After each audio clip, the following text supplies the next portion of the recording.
Before I say what I was prepared to say here, I think that all of us ought to join in a happy birthday.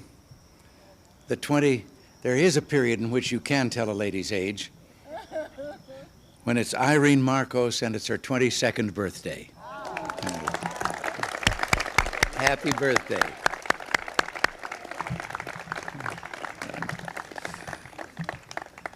But tonight, we welcome old and good friends to the White House in a visit symbolic of the superb relationship between our two countries. It's a nostalgic occasion for us as well.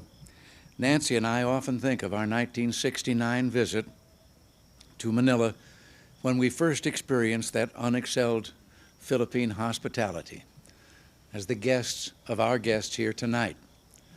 And the birthday girl was quite young and small at that time. Many things have changed in both countries since that time, but one thing remains constant: the basic nature of the Filipino-United States friendship. It remains solid. Both countries have worked hard over the years to maintain excellent cooperation in defense, foreign policy, refugee matters, economic assistance, and many other areas. And I pledge to you, President Marcos, that the United States will do its share to strengthen those ties in the 1930s. In the 1980s. I've been doing a little reminiscing at the table, forgive me. That's my fault. Yes, 1930s was my first job. We value the friendship of the Republic of the Philippines for many reasons, Mr. President. Our intertwined histories during the first 50 years of this century left its imprint on your institutions of government, your educational system, and your public services, such as public health, and the widespread use of the English language as a result of that era. So is your flourishing free enterprise system. As important as our shared histories are our shared strategic interests, which span this entire century.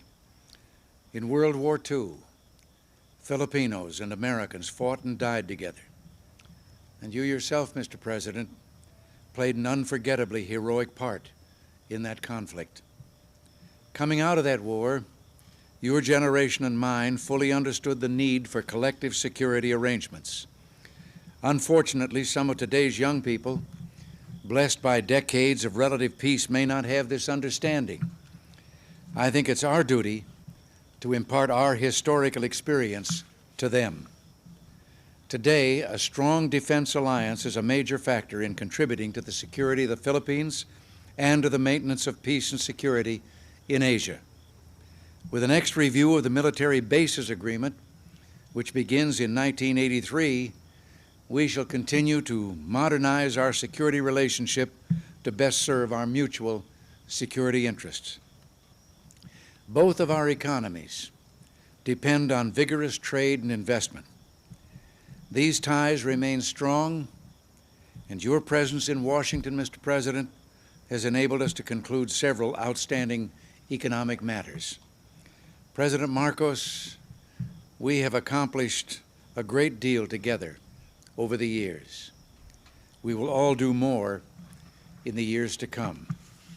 Common determination to achieve a better life doesn't mean that we need to be alike.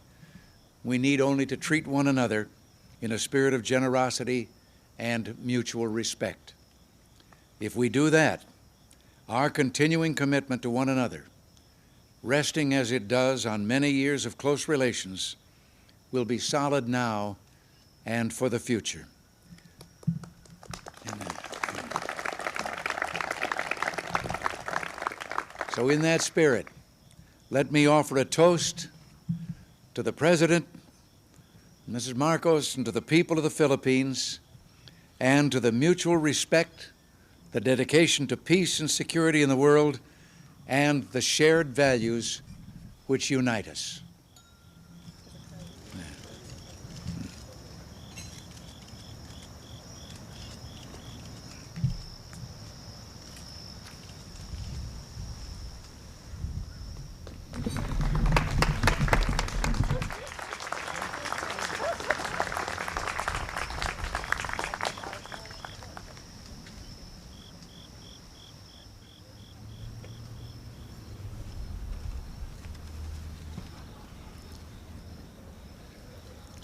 Mr. President and Mrs. Reagan, distinguished guests, my friends, I feel I must pay tribute to this elegant and fairy-like party and dinner, which has reminded me too much not only of home, but of some dreamland at home.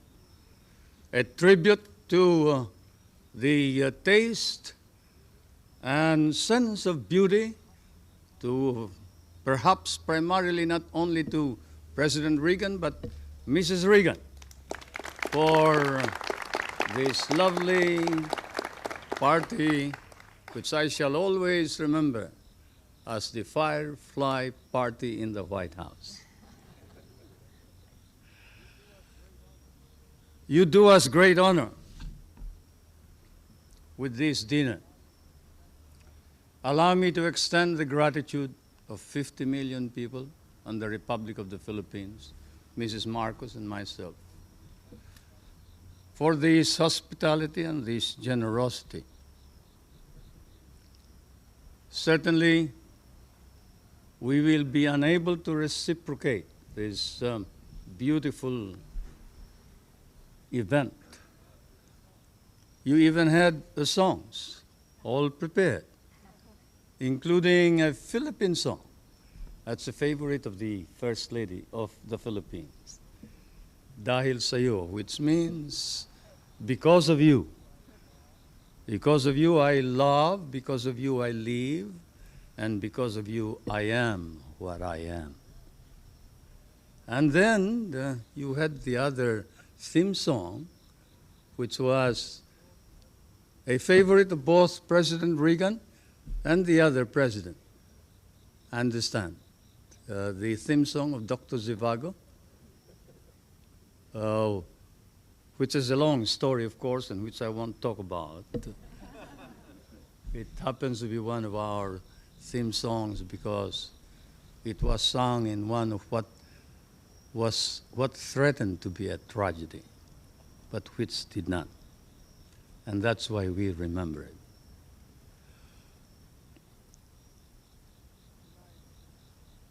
Tonight, the Philippines once again is obligated to you, Mr. President, for your kind and generous words. And the periods of difficulty, and perhaps therefore it is not too rash to say that it is proper to use the appellation friendship between the American and the Filipino. That friendship, that abiding friendship, we cherish and cherish deeply. And this is why, as I come and stand once again on American soil, Mr. President, I cannot but be candid. I would not be candid if I did not speak too of those misunderstandings and the adversities which we have faced together. For the world faces challenge and change. We are in a period of ferment. As one of your great writers has said, you have passed through a period of torment, an ordeal, perhaps of tragedy, as you experienced the assassination of some of your American leaders, constitutional crisis in the presidency, the trauma of Vietnam, and occasionally doubts about your own capability. Certainly, as we look around in Asia, the countries of that part of the world are marked, and often there is fear that perhaps does not weary, that America is firm and resolute. Actions, but that it faces and confronts its problems squarely, fairly, justly. As I stand on American soil and I see the doubts rising in Asia, I see another phenomenon that clears my mind. It is the phenomenon of an American nation led by a new leadership, earnestly exerting heroic efforts in order to stop the slide and the loss of prestige of American leadership throughout the world.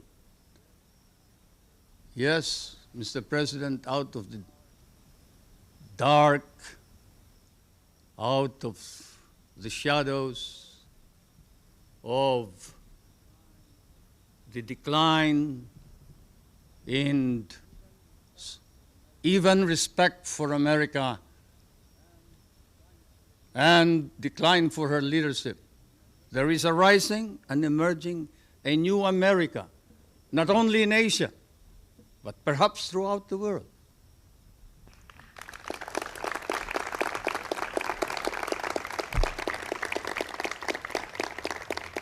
The stakes are high, Mr. President. Let there be strength and greatness for the American nation, for only then can there be hope for us, the poorer nations, and let America reclaim her role, her historic place, and her historic relationship with the poorer nations of the world, the members of the third world, my world, for that is your rightful place, Mr. President. America, this strength and capability to reclaim her natural place and historic relationship with all the nations and with other nations, reestablish order in our anxious, troubled world. We pray for this, we hope for this. Not only the big nations, but especially the small ones. And so may I ask you to rise and join me to a toast to the continued health and success of the President of the United States, the prosperity and the strength of the American people, and the friendship of the peoples of the United States and the Philippines.